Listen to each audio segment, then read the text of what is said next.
Hi friends, బాగున్నారండి అందరూని. ఈ రోజు క్లాస్లోని మనం చిన్న సైజు బ్లౌజ్కి ఫ్రంట్ పార్ట్ కటింగ్ ఎలా చేయాలనేది చూద్దామండి. నార్మల్గా అయితే కనుక ప్రతి సైజుకి ఒకటే పద్ధతి, కానీ చిన్న చిన్న మార్పులు చేయడం వల్ల ఫ్రంట్ పార్ట్ షేప్ అన్నది పర్ఫెక్ట్గా వస్తుంది అనమాట. చిన్న సైజు వాళ్ళకి అనేటప్పటికి ఏంటంటే వాళ్ళకి బ్రెస్ట్ సైజ్ అనేది కొద్దిగా పై భాగం వైపుకు ఉంటుంది. అలా కొన్ని మార్పులు చేసుకుంటేనే వాళ్ళకి బాగా సెట్ అవుతుంది అనమాట. ఇక్కడ బ్యాక్ పార్ట్ అన్నది నేను కటింగ్ చేశాను, మీకు నేను చెప్తాను చూడండి. పొడవు వచ్చేసి 14.5 ఇంచులు పెట్టాను. అంటే బ్లౌజ్ పొడవు 13.5, దానికి 1 ఇంచు పెంచుకున్నాం. సరేనా. షోల్డర్ ఏమో 5.5, చంకదింపు 6 ఇంచీలు పెట్టాను. అలాగే మెడ వెడల్పు 2.5, డీప్ వచ్చేసి 7 ఇంచులు మార్కింగ్ చేసుకున్నాం. అలాగే చెస్ట్ లూజ్ ఏమో 8, అంటే 32 సైజ్ వాళ్ళకి అనమాట. అలాగే నడుం లూజ్ ఏమో 28, అంటే డాట్స్తో పాటు 8 ఇంచులు పెట్టుకో.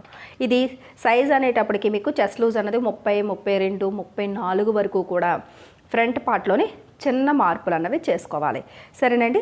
ఇప్పుడు నేను ఈ బ్యాక్ పార్ట్ కటింగ్ చేసేస్తాను, తర్వాత ఫ్రంట్ పార్ట్ ఎలా కటింగ్ చేయాలన్నది చూద్దాం.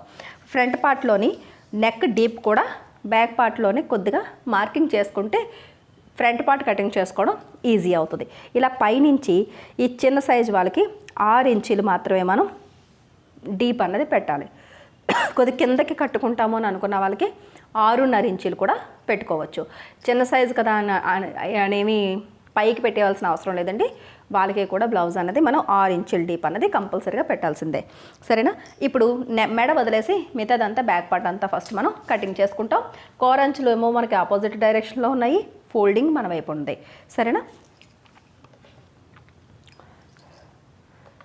ఇది ఇలా బ్యాక్ పార్ట్ కటింగ్ చేసిన తర్వాత ఇక్కడ మనకి క్లాత్ ఇలా మిగులుతుంది కదా, దీన్ని ఇలా మనం క్రాస్గా పెట్టుకుంటే ఆటోమేటిక్గా మీకు క్రాస్ కటింగ్ అన్నది వచ్చేస్తుంది. ఇక్కడ షోల్డర్ పెట్టుకోవాలి. ఇలాగా ఈ రకంగా క్రాస్ అన్నది మనం పెట్టుకుని ఈ నెక్ డీప్ ఎక్కడైతే మనం మార్కింగ్ చేసామో ఆ మార్కింగ్ అన్నది కింద క్లాత్, ఆ మార్కింగ్ దగ్గర కింద క్లాత్ ఉందా లేదా అన్నది చెక్ చేసుకోండి. అలాగే ఈ షోల్డర్ ఎడ్జ్ వరకు ఈ క్లాత్ ఉందా లేదా, 2 పొరలు ఉన్నాయి లేవో చూసుకోండి. అలాగే ఈ ఎడ్జ్ కూడా చూసుకోండి. సరేనా.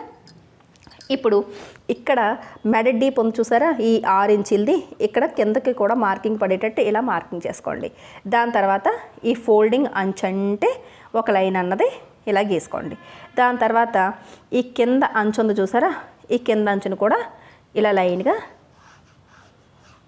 మార్కింగ్ చేసుకోండి. తర్వాత ఈ చివరి అంచు ఉంది చూసారా, ఈ చివరి అంచుకి ఇలా మార్కింగ్ చేయండి. దాని తర్వాత ఈ రౌండ్ ఉంది చూసారు కదా, ఈ రౌండ్ ఆమ్ రౌండ్ని ఇలా మార్కింగ్ చేసేసుకోండి. తర్వాత ఈ 2 ఇంచులు ఖర్చులు మార్కింగ్ పెట్టుకుని ఇక్కడ ఈ మెడ వెడల్పు కూడా ఇలా మార్క్ చేసి షోల్డర్ అంచును కూడా ఇలా మార్కింగ్ చేసుకోవాలి. సరేనా. దాని తర్వాత ఇలా ఈ కార్నర్ పాయింట్ని ఇలా ఒక మార్కింగ్ అన్నది ఇక్కడ ఆమ్ రౌండ్ది, అంటే ఆమ్ డౌన్ మార్కింగ్ అన్నది పెట్టుకోవాలి. ఇప్పుడు ఈ బ్యాక్ పార్ట్ని ఇలాగ తీసేసుకుని ఫస్ట్ ఆమ్ డౌన్ అన్నది ఇక్కడి నుంచి ఇక్కడికి ఇలాగ కలిపేసుకోండి. 6 ఇంచీలు అనుకున్నాం కదా, ఈ 6 ఇంచుల దగ్గరికి ఇలాగ కలిపేయండి. తర్వాత ఇక్కడి నుంచి ఈ అంచుకి ఇలా ఈ లైన్ కలిపేసుకోండి. సరేనా. ఇప్పుడు ఇక్కడి నుంచి ఈ కార్నర్లోని ఎప్పట్లాగే 6 ఇంచ్ అన్నది డౌన్ చేసుకుంటాం. బ్యాక్ సైడ్లోని 1.5 ఇంచుకి పెట్టాము, ఇక్కడ 3.5 ఇంచుకి పెడతాం అనమాట. ఇక్కడ పై లైన్ నుంచి కిందకి 6 ఇంచుకి పెట్టుకుంటే ఈజీగా మీకు అర్థమవుతుంది. ఇక్కడి నుంచి ఇలా రౌండ్ షేప్ అన్నది ఇచ్చేసుకుంటారు. దాని తర్వాత ఈ 2 ఇంచుల ఖర్చులు కూడా ఇక్కడ మార్కింగ్ అన్నది చేసేసుకోండి ఇలా. దాని తర్వాత ఇక్కడ చూసారు కదా, మెడ డీప్ అన్నది 6 ఇంచుల మార్కింగ్ ఇక్కడ పెట్టాం కదా, ఇక్కడి నుంచి లోపల వైపుకి ఇక్కడ 2.5 మాత్రమే మెడ వెడల్పు తీసుకోవాలి. పెద్ద సైజు వాళ్ళకి 3 ఇంచులు తీసుకోమని చెప్తాం. వీళ్ళకి 3 ఇంచులు తీసుకుంటే కనుక చిన్న సైజు వాళ్ళకి మెడ వెడల్పు అన్నది ఎక్కువగా అయిపోద్ది. కాకపోతే 2.5 ఇంచులు మాత్రమే తీసుకుని అక్కడికి ఇలా మార్కింగ్ అన్నది ఇలా చేసుకోండి. ఈ మెడ వెడల్పు ఎంతైతే కింద వెడల్పు కూడా సేమ్ పెట్టుకుంటాం అనమాట. ఇక్కడ నుంచి ఈ మెడ వెడల్పు దగ్గర నుంచి ఇలాగా కలిపేసుకోండి. ఇప్పుడు ఇక్కడి నుంచి ఇలా చక్కగా రౌండ్ని తీసుకోండి ఇలా. ఇప్పుడు మెడ డీప్ అన్నది చక్కగా మీకు ఫ్రంట్ వైపు డీపు వచ్చేసింది. ఇప్పుడు చిన్న మార్పు ఇక్కడ మనం ఎలాగైతే చేస్తామో అలాగే చిన్న మార్పు అన్నది మనం ఈ పొడవులో కూడా తీసుకోవాలి. వీళ్ళకి ఏంటంటే షేప్ బెల్ట్ పొడవు అన్నది కొద్దిగా ఎక్కువగానే తీసుకోవాలి. నార్మల్గా అన్ని సైజుల వాళ్ళకి 2 ఇంచులు తీసుకుంటే సరిపోద్ది. కానీ బాగా సన్నంగా ఉండి చిన్నపిల్లలకి బ్లౌజులు స్టిచ్ చేసిన మీరు, లేదంటే బాగా సన్నంగా ఉండి న్యూ మ్యారీడ్ వాళ్ళు ఉంటారు కదా, వాళ్ళకి మీరు స్టిచ్చింగ్ చేస్తున్నప్పుడైనా 2.5 ఇంచులు మీరు ఇక్కడ పొడవు అన్నది తగ్గించుకోవాలి. ఎందుకంటే ఈ సన్నంగా ఉన్న వాళ్ళ బ్రెస్ట్ షేప్ అనేది కొద్దిగా పై భాగం వైపుకి ఉంటుందన్నమాట. నార్మల్గానే రెండుకి పెట్టి మీరు డీప్ కిందకి పెట్టేశారనుకోండి, ఆ షేప్ అన్నది అక్కడికి మనం ఇవ్వలేము.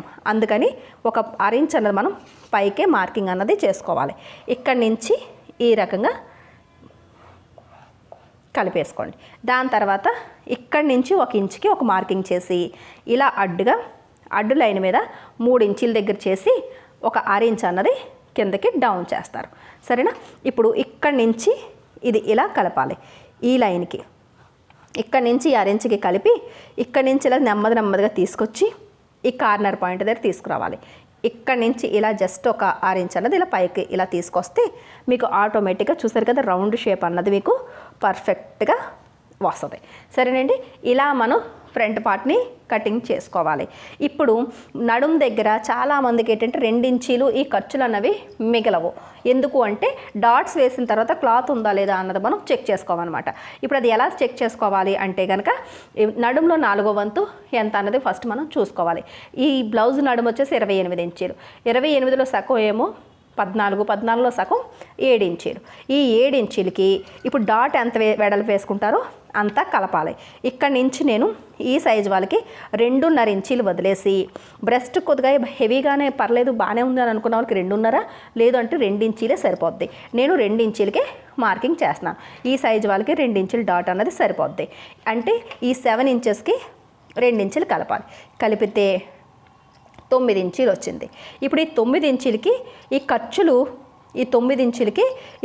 2 ఇంచీలు కూడా కలపాలి. ఖర్చులు కూడా ఉండాలి కదా. అంటే 9కి 2 కలిపితే 11. అంటే నడుము 4వ వంతుకి ఈ డాటు ఈ ఖర్చులు 2 కలిపిన తర్వాత ఎంత అయితే వచ్చిందో అంతా ఈ లైన్ అంతా ఉండాలన్నమాట. అంటే 11 ఇంచీలు ఇక్కడికి ఉండాలి. చూసారా పర్ఫెక్ట్గా సరిపోయింది. ఒకవేళ మీకు చాలలేదు అంటే కనుక ఎంత తగ్గితే అంత ముందుకి ఇలా పొడిగించుకోవాలి. పొడిగించుకుని ఈ చెస్ట్ లూజ్ ఇక్కడి నుంచి ఇక్కడికి ఇలా కలుపుకోవాలన్నమాట. అప్పుడు మీకు ఈ 2 ఇంచుల ఖర్చులు తగ్గకుండా ఉంటుంది. సరేనండి, ఇప్పుడు కటింగ్ చేసి షేప్ బెల్ట్ కూడా ఎలా తీయాలో మీకు నేను చూపిస్తాను.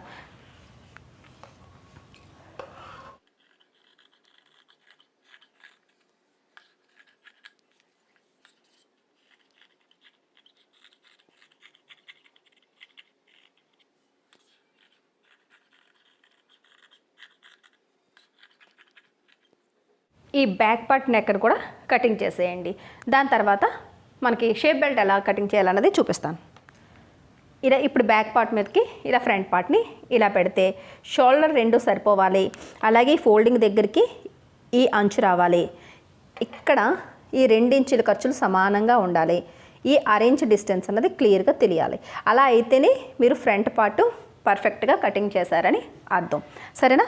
దాని తర్వాత ఈ ఫ్రంట్ పార్ట్ కింద అంచుంది చూసారా, ఇక్కడి నుంచి పైకి ఒక 1/2 ఇంచ్ దగ్గరికి ఒక మార్కింగ్ చేయండి.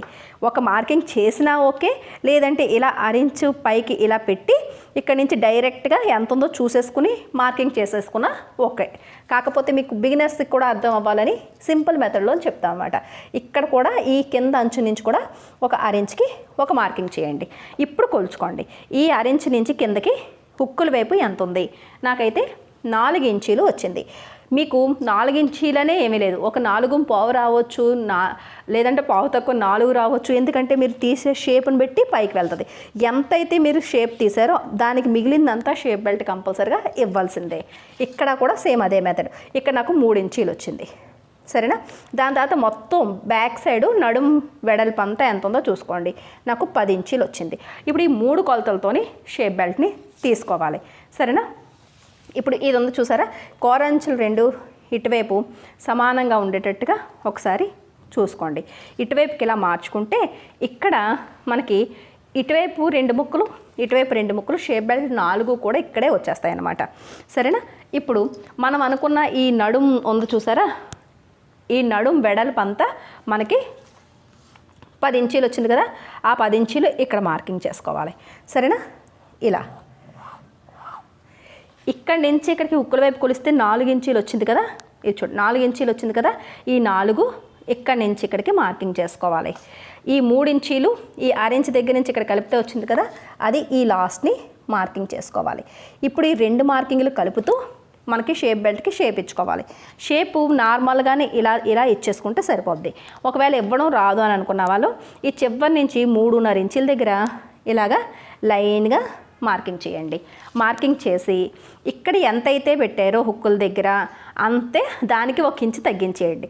4 పెట్టాం కదా, 4కి 1 ఇంచు తగ్గిస్తే 3 ఇంచీలు. సరేనా? ఇప్పుడు ఇక్కడి నుంచి ఇలా ఈ 3 ఇంచుల దగ్గరికి ఒక మార్కింగ్ చేయండి. దాని తర్వాత ఇక్కడి నుంచి నెమ్మదిగా ఇలా కలిపేసుకోండి. సరేనా? ఈ రకంగా కలుపుకుంటే షేప్ బెల్ట్ అన్నది మీకు వచ్చేస్తుంది. ఇక్కడ ఇలా కటింగ్ చేసి దీన్ని తిరిగేసి ఇలా పెట్టారనుకోండి, ఇక్కడ కూడా మీకు ఇంకొక 2 ముక్కలు అనేవి వచ్చేస్తాయి.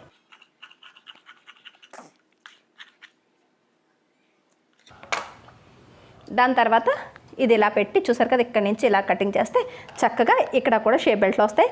ఈ కింద మిగిలిన క్లాత్ మనకి బ్యాక్ సైడ్ హెమ్మింగ్ బెల్ట్కి వచ్చేస్తుంది. సరేనండి?